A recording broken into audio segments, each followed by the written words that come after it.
Alright. Assalamualaikum, selamat petang, salam maju Johor dan salam Ramadan buat semua para penonton dan usahawan PUJB. Untuk hari ini kita bawakan khas untuk siri 9 untuk PUJB Besok hari ini kita bawakan khas dari Perbadanan Harta Hadir di sebelah saya ni adalah Puan Nur Bashariah Humairah, iaitu penolong pegawai harta intelek Cawangan Zon Selatan. Terima kasih Puan kerana sudi hadir untuk hari ini. So, jom kita berkenalan dengan fungsi dan peranan Perbadanan Harta Intelek. So, apa fungsi, apa peranan MyIPO dalam membantu usahawan? So, boleh kita buka slide Cik Farhan untuk kita kongsikan kepada para usahawan. Okey, Assalamualaikum semua. Okey, terima kasih sudi menjemput saya. Okey, PJB. Okey, first semua sedia maklum which is MyIPO ni adalah first cap dagangan yang didaftarkan di bawah MyIPO adalah under North Borneo Merchandise Marks Ordinance, and then pejabat cap dagangan dan jaminan hak di bawah Ministry Trade Industry. Lepas tu kita dibadankan di bawah KPDN HEP. Dan setelah tu pada 3 Mac 2003 kita jadi sebuah badan berkanun. And then pada tahun ni MyIPO genap 21 tahun. So kita boleh pada next slide Cik Farhan. Okey. Untuk Cawangan Zon Selatan, kita terletak di Menara Ansar, okey, di Bandar Johor Bahru. Okey, manakala di ibu pejabat kita terletak di PJ. Okey, so pada siapa-siapa usahawan Johor Bahru yang ingin bertanya kan apa itu fungsi MyIPO, apa yang MyIPO boleh membantu kepada para usahawan boleh datanglah ke pejabat MyIPO. Okey, so next. Okey, yang ni fungsi MyIPO. Fungsi MyIPO adalah untuk menyediakan maklumat harta intelek yang lengkap dan mesra pengguna kepada para usahawan. Selain itu menyediakan khidmat nasihat harta intelek dan memperkukuhkan perundangan harta intelek, menggalakkan program kesedaran awam mengenai kepentingan harta intelek, okey, dan seterusnya mewujudkan sistem pentadbiran yang cekap dan berkesan. Okay, for the next. Okey, apa itu harta intelek? Okey, harta intelek adalah terhasil daripada kreativiti minda manusia. Dan kenapa harta intelek ini perlu didaftarkan? Supaya owner tersebut mendapat hak eksklusif daripada pihak ketiga mengeksploitasi harta intelek tersebut. So pentingnya untuk buat pendaftaran harta intelek untuk secure you punya hasil kreativiti tersebut. Okay, so next. Okay, harta intelek ni ia sangat-sangat penting sebab first dia macam mana tau, dia boleh dijual beli. Okey, dimiliki, digadai, dilesenkan dan diwariskan. Okey. Kedua, ia mempunyai nilai. Okey, harta intelek bila kita jual itu adalah nilai dia. Macam contoh jenama-jenama besar seperti Jimmy Choo. Okey, once dia jual, dia berapa nilai dia? Nilai dia boleh makan sampai berjuta-jutaan ringgit. Okey. So next. Okey. Macam next. Sorry. Okey, macam mana ekosistem harta intelek ini wujud? First, penghasilan harta intelek. Okey, buat R&D, buat daripada hasil minda manusia lah. Second, baru kita lindung harta intelek tersebut, berdaftar di bawah MyIPO. Dan ketiga, baru kita komersialkan. Ini adalah step yang betul sebenarnya. Okey, tapi selalunya para usahawan ataupun public di luar sana selalunya dia buat hasil intelek dulu, dia menghasilkan harta intelek. Lepas tu dia pergi komersialkan. And then baru dia nak lindung. So kat situ step tu dah salah. Okey, dia akan efek masa cik atau public nak buat pendaftaran tu, dia akan efek pada ketika itu. Sebab apa? Sebab belum tentu hasil karya tersebut boleh didaftarkan di bawah MyIPO sebab kita akan follow the rules and regulation yang telah disediakan lah. Okay, so next. Okey, komponen harta intelek. Okey, dalam MAPO kita ada 5 produk. Okey, iaitu komponen harta intelek. First, cap dagangan. Kedua, paten. Ketiga, reka bentuk perindustrian. Keempat, hak cipta. Dan kelima adalah petunjuk geografi. Okey, di mana kalau di bawah MAPO yang sangat famous adalah cap dagangan, iaitu yang para usahawan selalu daftarlah untuk protect dia punya branding. Okey. So next. Okey, ini contoh kepelbagaian komponen harta intelek dalam sesuatu produk. Dalam satu produk, kita boleh kadang-kadang sampai lebih daripada 2 komponen harta intelek. Contohnya macam yang terpapar di skrin adalah first, jenama dia.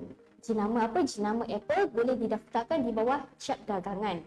And then second is reka bentuk dia. Reka bentuk phone yang unik, okey, boleh didaftarkan di bawah reka bentuk perindustrian. Reka bentuk ekonomik tu adalah Bermaksud dia adalah sesuatu yang baru, yang unik di mata pandangan dan mempunyai nilai. Dia khas kepada reka bentuk saja. Okey, tak ada fungsi. Okey. And then yang ketiga adalah pattern lah, dia punya broadband teknologi.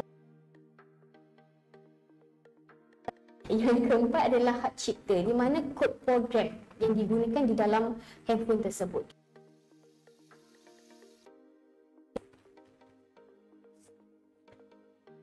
Okey, kita masukkan kepada cap dagangan sebab cap dagangan adalah salah satu komponen harta intelek yang famous lah untuk usahawan. So, apa itu cap dagangan adalah apa-apa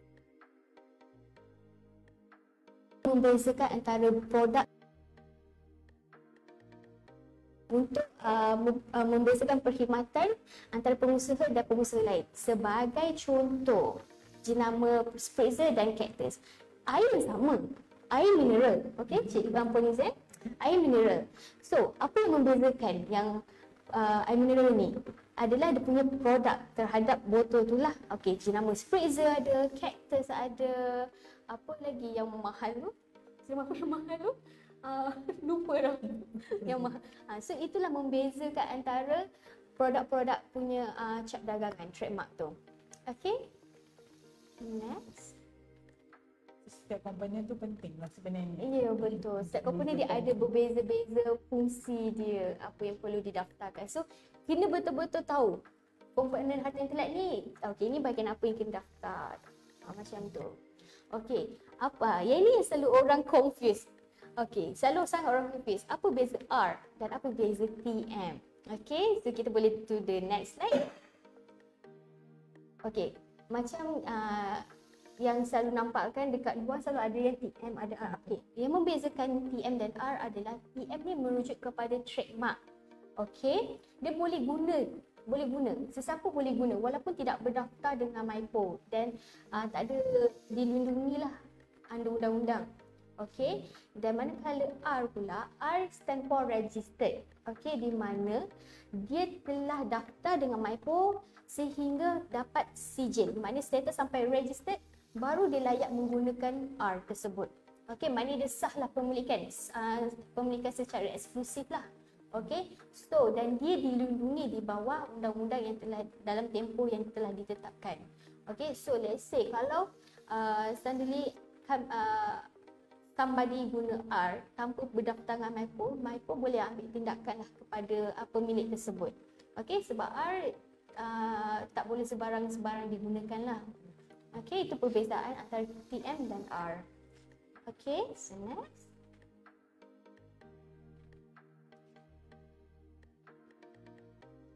Okey, fungsi cap dagangan dalam perniagaan adalah fungsi asal menunjukkan sumber yang bertanggungjawab, siapa yang bertanggungjawab lah yang menjual barangan ataupun perkhidmatan tersebut. Second, fungsi pemilihan di mana dia memudahkan pembeli ni untuk membuat sesuatu decision yang cepat. Biasanya pembeli ni dia akan lebih terjerumus kepada brand-brand yang sangat ni. Contohlah ubat gigi. Kononnya kata mak saya suruh beli jenama Colgate tapi pergi beli Dali. Apa yang kan? Okey, dia pakai Dali tapi dia sebut Colgate. Sebab apa? Colgate dah terlalu famous. Okay. So dia adalah, selain itu dah fungsi kualiti lah. Dia merujuk kepada macam brand ni is well known. So saya yakin saya akan beli brand ni sebab dia kualiti dia yang kita boleh tahu lah sangat baik, macam itu. Perkhidmatan yang ditawarkan sangat baik.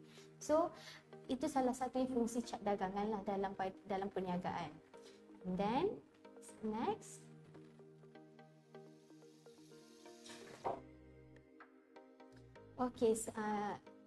seterusnya adalah fungsi pemasaran. Selalunya kalau Harta Delight yang selalu buat pengiklanan secara besar-besaran ke ataupun dibuat-buat, biasanya pengguna akan lebih tertarik. Macam contoh Jalil, macam contoh mak nak telekong Siti Khadijah. So benda tu akan jadi, dia main emosi tau, dia boleh mainkan emosi. So pentingnya fungsi pemasaran ni sebenarnya. And then second, the last one is fungsi ekonomi, di mana once you dah buat trademark, you boleh ni lah adalah dia punya terms and regulation, you boleh franchisekan pula, boleh lesenkan pula. Okay, so di mana ini boleh naikkan ekonomi perniagaan anda dan dapat memberi pekerjaan kepada orang. Okay. Okey, untuk cap dagangan kita ada dua jenis. First is cap dagangan tradisional dan cap dagangan bukan tradisional. So kita akan pergi kepada cap dagangan tradisional dahululah. So boleh kita ke next slide.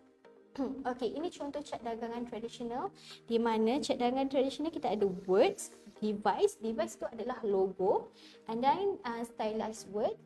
And then the last one is a combination antara words dan device. Sebagai contoh, tak semestinya. Dia boleh pilih, dia kena salah satu. Dia hanya boleh pilih satu je. So usahawan boleh pilih lah. Betul. Untuk memilih contoh macam word sahaja ke, untuk stylized word sahaja. Betul. Okay. Boleh next slide. Okey, untuk cap dagangan bukan tradisional pula, dia lain sedikit lah. Contohnya, first is rupa bentuk barang ataupun bungkusan. Seperti yang sangat famous adalah coklat Toblerone. Kalau perasan coklat Toblerone adalah salah satu coklat yang unik bentuk dia kan. Tiga segi, potong manjang lah. Itu boleh didaftarkan di bawah trademark bukan tradisional. Yang kedua adalah warna. Seperti contoh cap dagangan Cadbury. Dia khaskan kepada warna ungu dia tu. So any brand tak boleh pakai warna ungu tu lah. Okey. Yang ketiga adalah bunyi gauman. Saya tak nak buat dengan pelik dengan bunyi dia. Siapa yang selalu tengok kartun macam Tom and Jerry, sebelum tu dia akan bunyi yang singa mengaum tu kan. Itu pun boleh didaftarkan. Okey, yang keempat adalah bau. Okey, biasa ni siapa yang pakai motor ataupun para lelaki ni tahulah minyak ni bukan minyak, ni lubricant. Okey, lubricant ni dia khas ada bau cherry. Itu boleh. Adakah bau ni dia tertakluk kepada sintetik lubricant semata-mata minyak itu semata atau minyak wangi? Minyak wangi tak boleh. Ni benda yang dia macam lubricant dia boleh. Minyak wangi tu tak boleh didaftarkan lah di bawah tradisional. Dia khas lah, macam unik punya. Okay, and then hologram yang ada dekat zakat kita. And then kedudukan. Siapa tahu kalau ada kasut ni, saya rasa memang orang high-five. Kasut Christian Louboutin, okay, yang mana bawah tapak dia merah, itu didaftarkan lah. Tapi di luar negara lah, bukan di Malaysia. Itu pun didaftarkan di bawah bukan tradisional lah. Okay, and then the last one is urutan gerakan. Yang phone Nokia, kalau kita nak on je, power on, yang dia ada salam tu. Yang itu. Yang itu pun boleh didaftarkan di bawah bukan tradisional. Okay, and then next. Okay, yang inilah contohnya. Okay, so next slide. Yang ni. Ini contohlah gambar supaya dapat gambaran lebih jelas apa yang saya cakap tadi. Okay, for the next slide. Okay, untuk kriteria pemilihan cap dagangan yang baik. Okay, yang baik ini kita boleh bagi dia macam guideline lah untuk para usahawan. First, tidak merujuk secara langsung kepada barangan perkhidmatan. Sebagai contoh, pemohon menjual kopi. Okay, and then dia punya trademark is kedai kopi. So, itu tidak boleh dibenarkan lah sebab kalau kita bagi juga pemohon tu register sebagai kedai kopi, kesian kepada peniaga kopi yang lain. So it's not fair lah kepada mereka kan.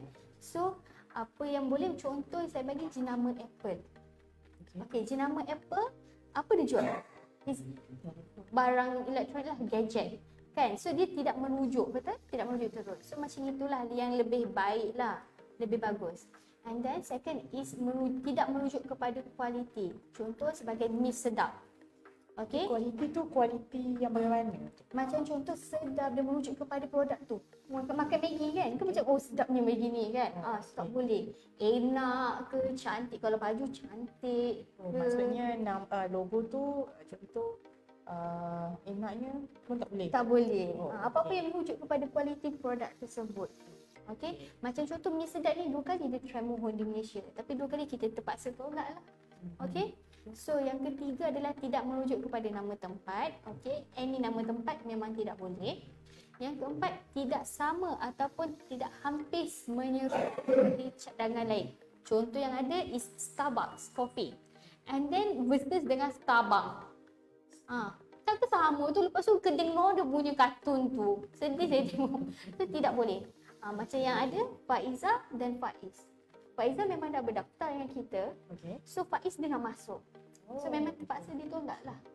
Okay, sebab nampak kan font dia pun lebih kurang sama. So memang kita akan tolak. Okay, so for the next. Okay, the last one is tidak menggunakan perkataan ataupun elemen yang seperti jataan negara, sensitive word, lambang kebesaran, benda-benda ni tak boleh. Okay, contoh macam contoh Al-Tahi tu, tak selesai dia jual beras. Okay, dia from luar negara lah. Tak selesai Arab macam itu. So kat sana maksud dia lain. Tiba kat sini tahi kan benda lain. Okay, so memang tidak boleh yang benar. perkataan begitu dia baru masuk lain di Malaysia, tak boleh jumpa. Tak boleh. Biasanya trademark ni dia akan follow rules and regulation negara, sebuah negara tersebut. Maybe dekat negara lain boleh sebab maksud dia berbeza kan. Tapi kalau kat Malaysia maksud dia kurang enak didengar.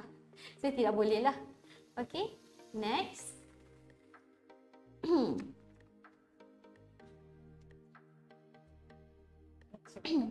Okey, yang seterusnya, inilah yang saya cakap cadangan yang boleh didaftarkan. Ini guideline dia lah. Macam contoh yang nama individu ataupun syarikat dalam bentuk yang khusus macam Ramli, Kemudi Timur.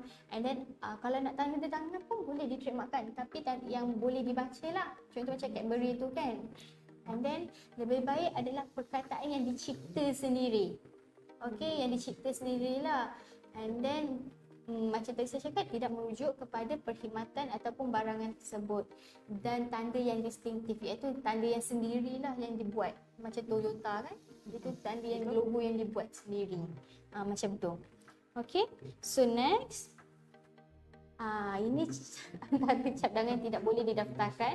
Seperti ayat-ayat yang sensitive word, gambar yang mengelirukan kan. Dia seksipol, tapi kadang-kadang sekali pandang kita nampak benda lain.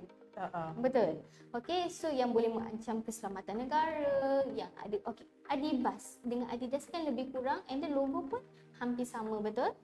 And then wang kedian, yang ini dia mengelirukan petunjuk geografi tau. So memang tidak dibenarkan lah. Okay, so next. Ini contoh-contoh yang tidak boleh didaftarkan. Subway, Subway. Subway, the Subway. Sabah start, gitu kan. Pun tak boleh. Sebab dia dah copyright kan. Dia dah trademark. Dia pun dah ada trademark. Dia R dah tunjuk situ tu.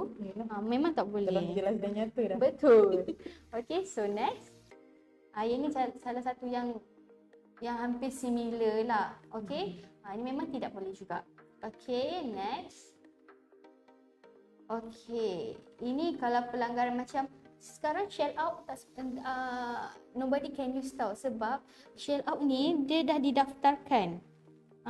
Dah ditrademarkkan lah pada 18 shell out. Perkataan shell out. Perkataan.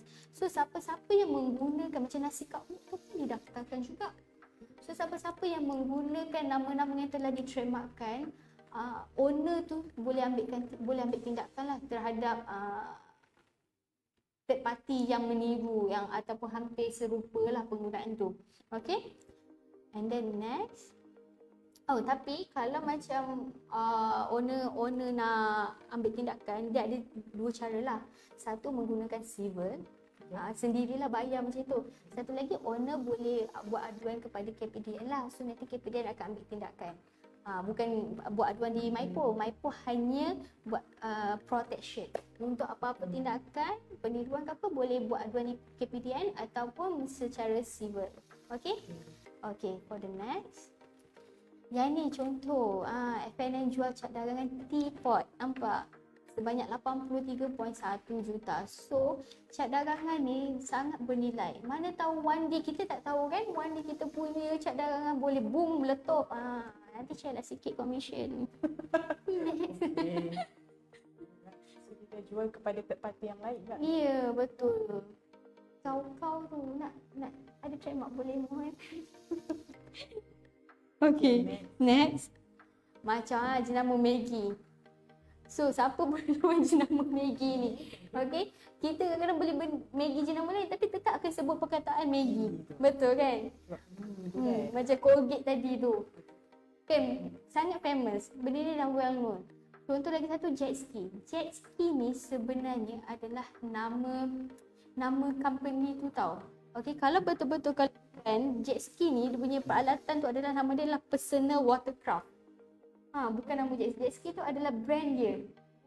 Brand tu sendiri. Nama betul dia permainan tu adalah dipanggil sebagai personal watercraft. Tapi sebab dah well known sangat, orang akan panggil jet ski. So actually jet ski ni adalah nama branding dia sebenarnya. Nampak betapa kuatnya branding seseorang tu boleh pergi. Okay? Dia daripada Jepun ke? Okay, baik. Okay, for the next. Okay, ini adalah contoh sijil cap dagangan yang dikeluarkan di bawah MyPo. Okay, untuk trademark ni permohonan dia adalah, kalau dah registered, permohonan dia sampai 10 tahun. So, dia kena renew punya list of classes lah. Produk patuh syariah saja atau ada yang macam ada yang tidak patuh syariah pun ada juga sebenarnya. Okay, tapi kita kena tengok kelas mana. Semua tu memang ada di dalam website kita. Okay, untuk kelas 35 sampai 45 adalah perkhidmatan. Services macam restoran, tuition center. Dia bergantung lah. Tak sama dia punya kelas tu. So, setiap kelas tu ada bayaran berbeza ataupun macam mana? Bayaran semua sama, cuma setiap kelas ni dikira satu harga lah. Satu logo pun satu harga lah macam tu. So kelas 35 lain harganya, kelas sama. Setiap tu macam permohonan RM950 per kelas. So any kelas sama jaga. Contoh kalau dia nak daftar sampai 2 kelas, so kena kali 2. Harga tu kena kali 2. Macam tu. Untuk produk dan perkhidmatan tu adakah diversified ataupun parts? Maksudnya macam mana tu? Dia ada produk tertentu saja ke? Tak ada. General. Dalam satu kelas 1 sampai 35 tu general. So tapi berbeza kelas lah. Contoh lotion kelas ni, perfume kelas ni, shampoo kelas ni, makanan, produk makanan kelas lain macam tu. Okay, kita boleh pergi ke next. Okay, yang ini untuk fee permohonan yang tadi saya cakap RM950 if pre-approved list. Manakala RM1,100 without pre-approved list. Apa beza antara pra dengan tidak? Untuk perbezaan untuk kedua-dua ni, yang tadi saya cakap dalam kita ada 45 classes, betul? Okay. So kalau para pemohon mengikut list of classes yang diberikan dalam website kita, okay, kita akan charge sebagai RM950. Okay, kalau tak ikut, kita akan charge sebagai RM1,100. Sebagai contoh lah, dalam list of classes kita letak sebagai curry puff. Okay, pemohon nak protect under produk, dia jual curry puff. Dalam kita punya list of classes tu, kita letak curry puff. But then, dia tak nak, saya nak letak juga epok-epok. Orang JB kan panggil epok-epok. So, kalau you letak epok-epok, boleh. Tapi kita akan charge sebagai RM1,100 lah. Sebab dia tidak mengikut list of classes yang kita beri. Okay? Dia tak pakai perkataan karipak. Dia nak epok-epok tu. So, dia nak epok-epok. kena bayar RM1,100. Ya, betul. Itulah perbezaan dia. Walaupun benda tu sama je. Sama je. Cuma perkataan tu sahaja. Perkataan tu sebab benda tu tak daftar di bawah MyPo, epok-epok. Okay? So, untuk pembaruan trademark tadi yang seperti saya cakap, 10 tahun, setiap 10 tahun dengan harga RM1,000. Maknanya kiranya setahun tu kiranya dalam RM100 lah sebenarnya. So sepanjang 10 tahun tu dia boleh pakai untuk trademark use gitu. Ya, betul. Dia saja macam tu. Selagi kalau contoh dia dah tak nak renew, kita akan bagi dia masa setahun lah. So kalau dah tak ada, kita abandon, maknanya dia tak ada hak trademark dia tu, maknanya kita dah tak protect lah di bawah MYPO macam tu. So kalau ada pihak lain yang nak menggunakan dia punya trademark tersebut, so Ya, akan ada isu juga. Okey, tapi dia tengok berapa lama dah benda tu abandon. Dia akan bergantung pada pemeriksa juga. So kita ada pemeriksa yang akan nilai. Okey. For next. Okey, ini salah satu para usahawan boleh daftar sebab kalau dia buat produk, bungkusan dia tu. Nilai estetik bungkusan tersebut tu iaitu reka bentuk perindustrian lah. Okey, di mana ialah dia macam bentuk ke tata raja ke corak ataupun hiasan sesuatu barang yang mempunyai proses lah, ada proses cara pembikinan dia dan mestilah menarik dan ada nilai pandangan. Okey. Macam mana nak nilai pandang tu? Macam kita tengok macam contoh produk-produk yang macam unik dia punya bentuk tu. Boleh didaftarkan macam kenderaan. Okey. Reka bentuk kenderaan pun kita boleh daftarkan. Dia jangan ada fungsi, dia tak nak ada fungsi. Dia khas kepada reka bentuk sahaja. Okey. So reka bentuk ni dia ada terdiri pada dua lah, 3D dan 2D. Boleh corak hiasan ataupun bentuk barang tu lah. Di bentuk 3D tu tadi yang tata raja tu, kita boleh bawa that lukisan ke macam mana? Ke bentuk 3D tu hantar terus ke MYPO? Oh tak ada. Dalam borang tu dia kena macam ada sudut pandangan macam dia kena ambil gambar pandangan depan dia nak protect pandangan mana yang dia nak. Yang menampakkan dia punya tu keunikan dia. Okey, nanti saya akan tunjuklah dia punya contoh-contoh produk yang lain. Okey. Okey, for the next. Okey, untuk Sekarang next. okey. Tak. Ke depan, the next. Yes. Okey ni. Ini contoh. Dah betul tadi? Okey. Okey, ni contohlah 3D dan 2D yang pun boleh gabung. Okey. Bentuk botol dan dia punya apa tu orang panggil? Chop dia tu. Stiker dia. Stiker dekat botol dia tu pun kita boleh protect. Okey. So next, Cik Farhan. Walaupun botol sebenarnya banyak je. Banyak. Tak. Dia kena yang baru. Oh. So maybe yang produk ni dia dah daftarkan sebelum ni. Sebab produk ni botol macam IKEA punya produk kan. Okay, next. Okay, ni contoh reka bentuk yang boleh daftarkan iaitu hiasan 2D. Okay, hiasan macam lukisan lah. So corak dengan Corak, yes boleh. Tak usah seni, Boleh. So pun boleh datang. Boleh. Untuk betulkan untuk pun data protection lah. Betul, boleh. Hiasan. Kita akan check lah. Tapi yang penting dia kena baru lah. Baru dan hasil kreativiti dia sendirilah, bukan plagiat orang punya lah. Okay. And then kedua adalah bentuk tata raja 3D. Seperti kasut, basikal, kenderaan macam tu. And then yang third one is kombinasi. Dia protect bentuk kotak minuman dia kan unik tu. And then dia punya gambar raja terhadap kotak tu. Gambar pimpin. Tu boleh juga. Betul. Okay, for the next. Ini salah satu for the siapa yang boleh next? Salah satu ciri-ciri menarik lah yang boleh dinilaikan dengan mata pandangan.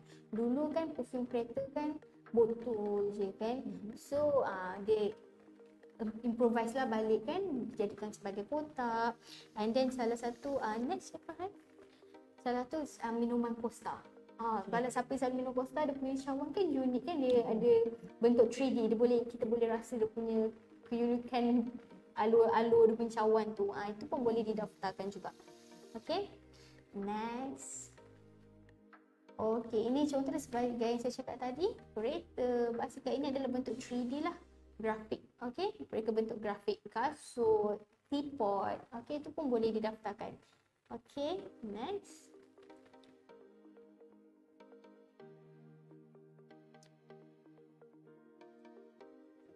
Cik Farhan boleh next. Okay.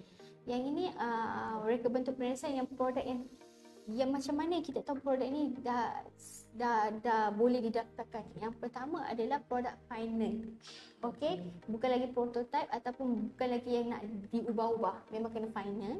Okey, and then bersedia untuk pengeluaran secara besar-besaran. Reka bentuk mestilah evergreen, iaitu baharu. Okey, and then melepasi kajian pasaran, telah membuat syariah kebaharuan dan pemilik sebenar. Tak boleh saya buat, Cik Izzan yang buat, saya pula lagi daftar. Tak boleh lah macam tu. Okey, next. Okey, kriteria pendaftaran yang tadi seperti saya cakap, baru di dunia, tidak terdapat di dalam daftar reka bentuk. Sebab kita akan check, kita akan lalui proses pemeriksaan untuk reka bentuk. So proses pemeriksaan patent ataupun patent nak dilindungi tu proses tempoh masa tu lama tak? Berbeza. Usahawan akan tanya kita punya proses tempoh. Macam trademark, dia pun tadi macam trademark, proses dia makan masa dalam 12 ke 14, 8 ke 14 bulan. Okey, kalau untuk reka bentuk is 6 bulan. Proses dia. Setiap ni berbeza dia orang punya proses dia. Mengikut permohonan apa yang dimohon. Permohonan apa dia mohon lah. Okey, yang contoh yang tidak boleh didaftarkan macam contoh tadi tak ada nilai estetik. Okey, and then kaedah atau prinsip pembinaan pun tidak boleh. Kaedah macam dia nak bina Kaedah atau prinsip pembinaan macam pada usahawan cara-cara contoh nak bina bangunan tu. okey. Tidak boleh lah, bangunan tu isap pun tak boleh didaftarkan. Okey, and then ciri yang ditentukan semata-mata oleh fungsi. Nanti saya akan tunjuk apa yang contoh yang saya boleh, yang adalah yang saya boleh bagi contoh. Okey, and then ciri yang bergantung sepenuhnya kepada sesuatu barangan lain. Okey, itu pun nanti ada contoh yang saya boleh tunjukkan lah macam mana. Okey, for the next slide. Okey, ini sama seperti tadi yang saya terangkan. And then yang penting tidak melanggar ketenteraman awam atau moral. Ada juga benda-benda yang diorang nak daftar tu macam sexually sikit tau. Dia punya produk. So, itu pun tidak boleh. Itu mengacau moral seseorang. Okey. For the next. Yang ini contohnya yang tidak boleh daftarkan. Kan mengacau ketenteraman awam, patut macam gitu. Kan tak elok, kan tak sedap mata memandang. And then yang the second one is termasuk berkaitan dengan agama. Itu tempat kencing, tapi kan macam wanita yang bertudung gitu kan. Tu tak boleh lah, tak boleh didaftarkan. Okay, for the next.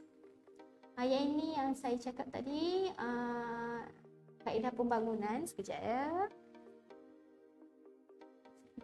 Dia agak okay, yang ini. Kaedah atau prinsip pembinaan. Itu tak boleh lah. Okey, and yang kedua, ciri yang ditentukan semata-mata oleh fungsi seperti skru. Okey, skru tu kan dia punya alur. Okey, nak daftar dia punya bentuk and then nampak alur dia tu kan. Kan alur pun ada beza-beza juga kan. Ikut saiz dia lah kan. Itu tak boleh sebenarnya didaftarkan sebab dia kan fungsi sebenarnya. Macam untuk mengetatkan antara jurang ni kan. And then yang ketiga tadi adalah ciri-ciri yang bergantung kepada rupa suatu barangan lain seperti pilih air. Okey, dia nak daftar yang dia punya roll yang ini. So dia bergantung antara satu sama lain, dia memerlukan each other. Itu tak boleh juga didaftarkan sebenarnya di bawah MIPO. Okey, and next.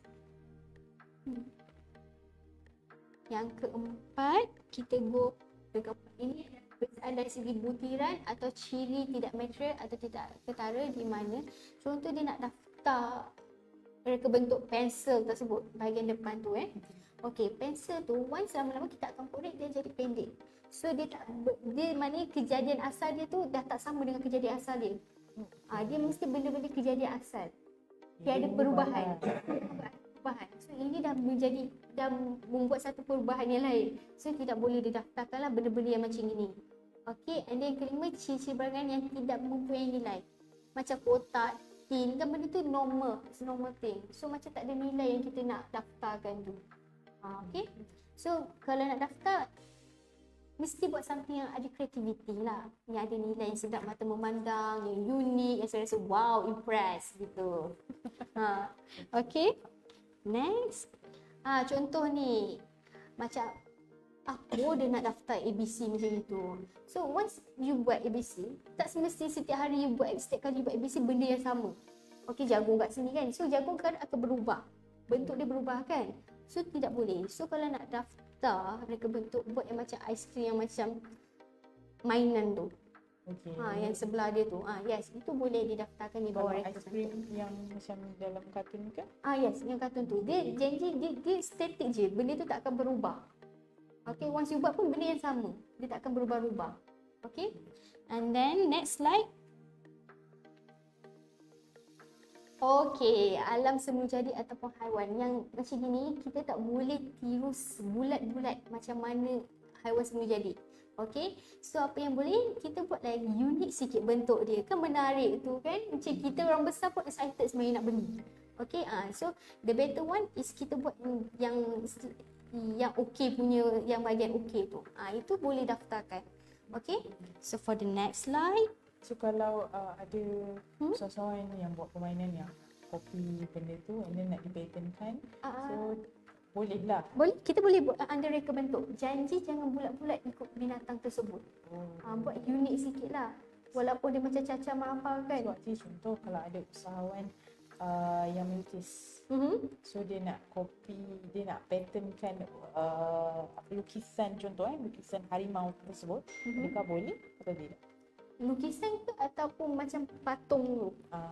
Dia boleh jadi dua-dua, lukisan atau patung. Boleh. Dua-dua tu boleh lah. Kalau maknanya yang lukisan tu adalah bentuk 2D lah. Okey. Okay. As long as tak sama. So jangan sebiji macam haiwan semula jadi tu. Dia ada keunikan dia lain-lain. Bentuk kena ubah sikit lah. Dia punya keunikan tu. Okay. And then for the next slide.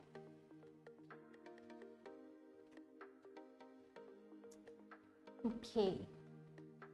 Betul. Yang ni pemekasan jenama melalui reka bentuk. Contoh kereta Ferrari, Ducati kan. Nampak tak reka bentuk evergreen yang baru. Dan biasanya benda ni biasanya orang akan kena macam, bentuk kereta ni saya tahu jenama apa. Betul tak? So dia ada identiti dia sendiri. Identiti dan image dia, jenama yang tersendiri. And dia boleh mempengaruhi perasaan. So kalau yang mampulah yang mampu, Ferrari cantik, macam bentuk dia kan, dinamik dia, yes boleh. Dia boleh mempengaruhi kita tau sebenarnya. Okay. And then kita ni sebagai manusia, kita ni suka tengok benda-benda yang cantik. Kita kadang-kadang benda tu tak function pun, tapi kita suka beli. Sebab apa? Benda tu unik. Lagi yang perempuan-perempuan ni kan, suka menghabiskan duit kat situ kadang-kadang. Okay. Okay. And then dia ada identiti sendiri dan jadi trendsetter lah. Trendsetter. Yang mana? Yang trendsetter.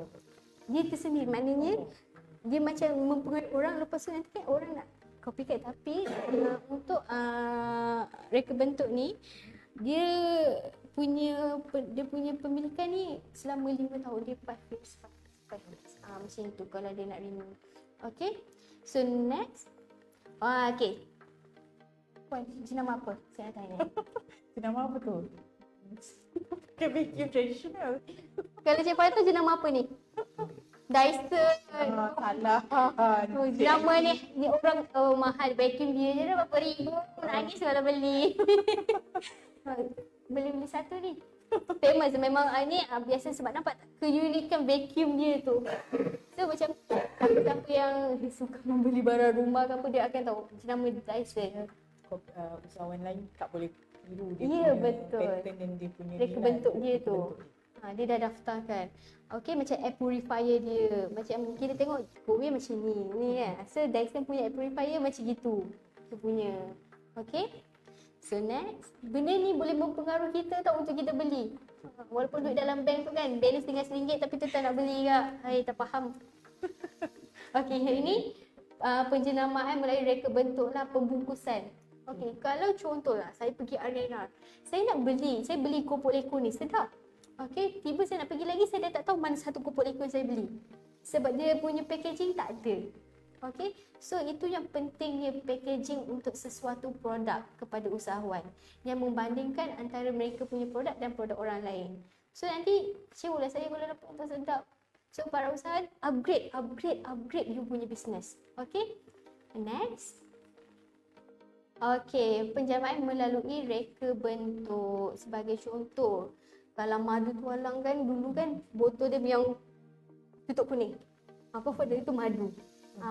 Benda tu pun boleh mempengaruhi orang untuk beli tahu botol tu. Macam dia tahu oh reka bentuk macam gini, oh mesti barang apa dia dah tahu. Okey? Macam tu. Contoh macam bentuk perfume punya botol ke ataupun any product lah. Okey? So for the next slide. Okey, yang ini Apple dan Samsung. Siapa menang? Apple menang. Apple menang. Yang ini yang dia daftarkan reka bentuk dia dekat bahagian tepi apa yang bentuk phone dia lah. Okey, di mana Apple menang lah bila lawan dengan Samsung sebab dia dah daftar. Itulah kepentingan pendaftaran harta intelek ni. Telefon case tadi yang melibatkan telefon dengan telefon. Konteks dia. Ada ni yang Apple dengan Samsung sebab tu Apple menang. Samsung kena bayar denda sebab bentuk telefon tu. Okey, so untuk pendaftaran reka bentuk, okey harga dia RM500 and then setiap pandangan yang dia nak protect, pandangan atas ke, bawah ke, sisi ke, depan belakang, kita akan charge RM200 setiap pandangan. And it depends pemohon nak pandangan yang mana yang dia nak daftar. Tak semestinya semua pandangan. Jadi dia nak pandang antara pandangan satu boleh? Boleh. Pandangan dua pun boleh? Boleh. Tiga pun boleh? Boleh. Mana-mana pandangan yang dia nak, yang dia rasa unik. Sudut-sudut yang dia rasa dia nak fokus kat situ pun boleh lah? Boleh, boleh. So kita akan charge lah. Contoh kalau dia ada dua pandangan. So 500 campur 400. Okay, so untuk permohonan ID ni, untuk fasa pemeriksaan formalitik 6 months. And then untuk pemeriksaan 2 bulan. So total dalam 8 bulan lah. Okay, untuk pembaruan pula setiap 5 tahun RM800. Dia murah sikit. Okay, perlindungan maksimum sampai 25 tahun je kita boleh bagi. Dia tak macam trademark. Macam trademark sampai bila-bila dia nak. Okay, untuk ID sampai maksimum 25 tahun. Sebab bila benda tu dah tak relevan, dah orang pun boleh pakai dah. Dia ada kita akan tengok kelayakan dia boleh lagi tak dia renew. Tak semestinya 25 tahun tu layak. Kita akan check. Masih relevan lagi ke kat public? Macam itu. Jadi akan ada pegawai yang check untuk parts kerelevanan tu lah. Yes, ada pegawai yang akan check lah. Baik. Okay. So far, next. Alhamdulillah. Terima kasih. Okey, itu saja daripada pihak MyPo. Okey, terima kasih sebab sudi mendengar celoteh daripada saya dan Puan Izian. Okey, so anything nak bertanya berkaitan dengan harta intelek, boleh layari kita punya Facebook lah, MyPo Zon Selatan. Okey, ataupun So boleh kalau kata usahawan nak dapatkan Cik Maira, kat mana kita nak dapatkan borang tu? borang tu, okey. Mana borang-borang yang kategori tu? Mana kita nak dapat tu? Boleh. Kalau untuk borang tu, Adakah kita bawa borang dengan duit ataupun borang bayar online ke macam mana? okey, dia ada dua cara. Satu ada certain yang boleh macam permohonan baru boleh online lah. Okey, boleh online tapi kena daftar you punya account dulu dengan kita punya SPHI lah. And then daftar you punya digital signature, baru you boleh buat payment. Selagi you tak daftar digital signature, you tak boleh buat payment. Maksudnya kalau nak dapat signature kalau usahawan tu, dia kena masuk sistem ke? Ya, masuk dalam sistem kita, buka account. And then if anything tak faham, you boleh call kita punya IP online lah, bahagian online. Semua nombor tu ada dekat website kita. Kalau nak daftar secara manual, you boleh bawa borang, you punya logo. Macam contoh kalau trademark, you boleh bawa logo you lah. Okey, bawa logo siap-siap and then datang, kita akan check lah borang you sama ada lengkap ataupun tidak. If let's say you tak tahu, sebab contoh untuk trademark kita dah ada agreement satu lagi borang. Okey, di mana TMA1. TMA1 ni adalah preliminary search and advice oleh pihak examiner kita. Bayaran dia RM250 dalam tempoh 6 minggu. Okey, so apa function TMA1 ni? Dia akan checkkan whether you punya trademark boleh didaftarkan ataupun tidak boleh didaftarkan. So kalau let's say boleh daftar, masuk TMA1, TMA2 terus. Yang ni yang borang 950 tadi. Okey, kalau dia kata tak boleh daftar, jangan sesekali masuk TMA1. Itu risiko lah. Tapi TMA1 ni optional lah. It depends pada pemohon tersebut nak direct terus ataupun dia nak check dulu. So any persoalan yang tak faham pun boleh je call kita, tak pun you boleh datang terus ke MyPro Johor. Right. So saya harap kita menjawablah segala persoalan ataupun segala persoalan terjawablah apa sebenarnya fungsi dan peranan MyPro ni. So saya mewakili BJB mengucapkan terima kasih kepada Cik Maira, pada Puan Maira yang sudi bersama kita untuk BJB Page Talk. So harapnya usahawan-usahawan di luar ataupun penonton di luar mengambil orang kata ilmu untuk petang ni. So semoga kita jumpa lagi di BJB Page Talk yang akan datang. Alright, terima kasih. Assalamualaikum semua. Bye.